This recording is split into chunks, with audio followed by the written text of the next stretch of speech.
the word arises comes, when you hear the word arise, there must be an action that must follow. Any man that does not arise, when the word arise comes, that kind of man will fall a victim of anything that comes after. And the scripture says that Elijah arose. He did what? He did what? When he saw all that Jezebel has said to him, the scripture says that he arose. That shows that after a major victory, you should be prepared for war. You should be prepared for temptation. You should be prepared for threats. And it is important that we come to the realization that as we grow up as youth, we must arise and take up our responsibilities. We must arise and take up the challenge, because the devil is not waiting.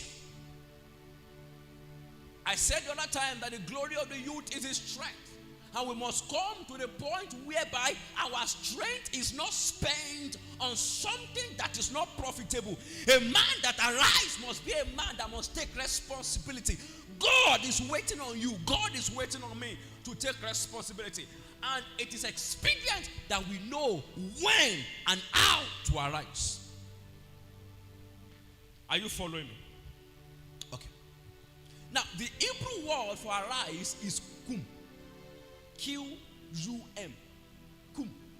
It means to stand. Although kum actually has a whole lot of meaning. Some of the meaning for kum is to stand against, is to stand up, is to arise, is to wage war, is to go after. You remember when Jesus went to Jairus' daughter and said to her, Talitha kumi, right? That statement means daughter, arise. So kumi could mean anywhere. So when a man is told to arise, there must be a position he was occupying. Either the position of sleep, or the position of sit, or the position of bending down, or an inactive position. And when the word arise comes, is a call to responsibility. The question I have for us as youth is, how responsible are we? A man that is responsible is a man that responds to ability. A man that takes responsibility. A man that responds to what? Ability. So this man arose. After a major victory, there was a threat from the devil. After a major victory, there was temptation. And that is why you may leave this conference now and you go back home and you are faced with all kinds of temptation. It is a proof that the devil does not want you to grind your victory to the root. You may leave this conference and a whole lot of things might be happening. It's a proof that the devil is after you, and you have to know that until you arise, there are destinies tied to your destinies. There are destinies tied to your loins that will not arise until you arise. Because when you arise, that is when you will come into the sight and the insight of the kind of responsibility that is left upon your shoulders. Listen to me, sister. Listen to me, brother. Your family depends on you if you don't know. And there are a lot of people that depends on your grace. It doesn't matter if you don't look like it now. It doesn't matter if you think you are still young.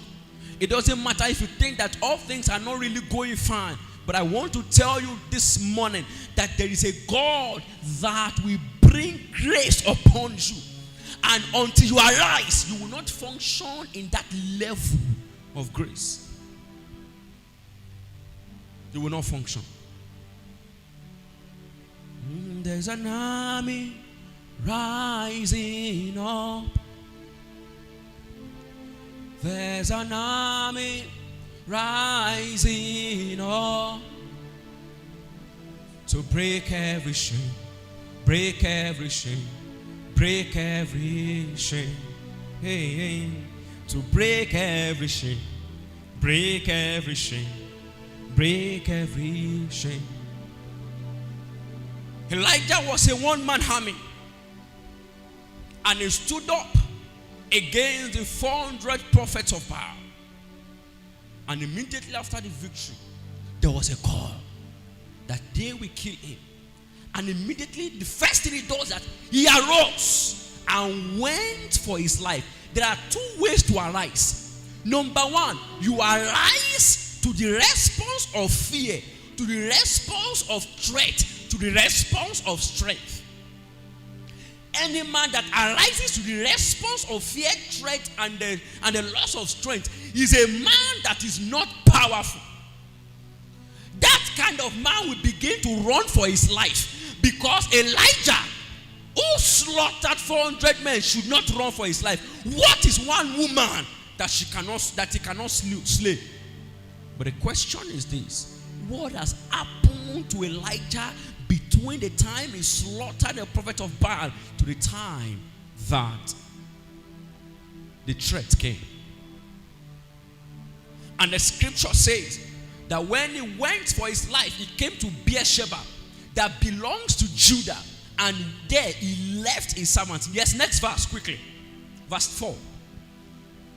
Now he said, but he himself went a day's journey into the wilderness, and came and sat down under a juniper tree, and he requested for himself that he might die. God, what a shame. A man that is highly anointed, a man that is highly graced, simply because he fell, simply because he was strengthened, rather, he was tempted.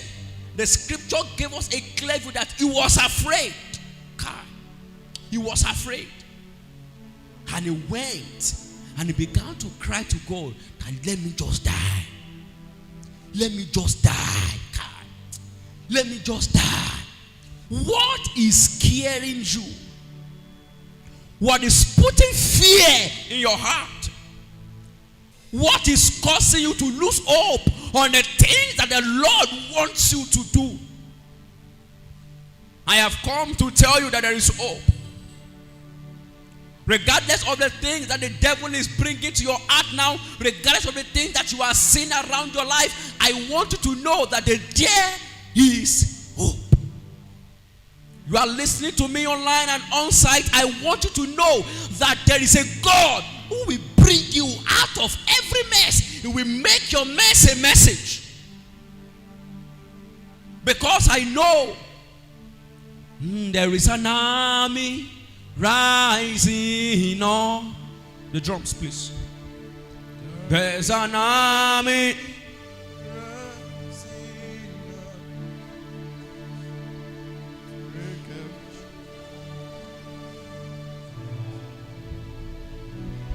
Shamenata limeno kamama. Shabrata komena kabranda balakate leke brokotuleka. Haya. Oh, there's an army rising on. There's an army rising on.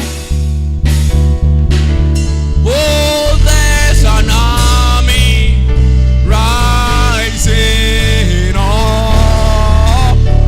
Oh, to break every chain, break every chain, break every chain.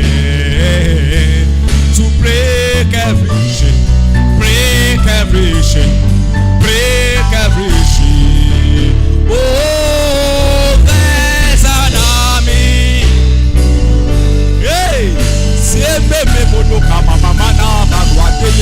There's an army rising.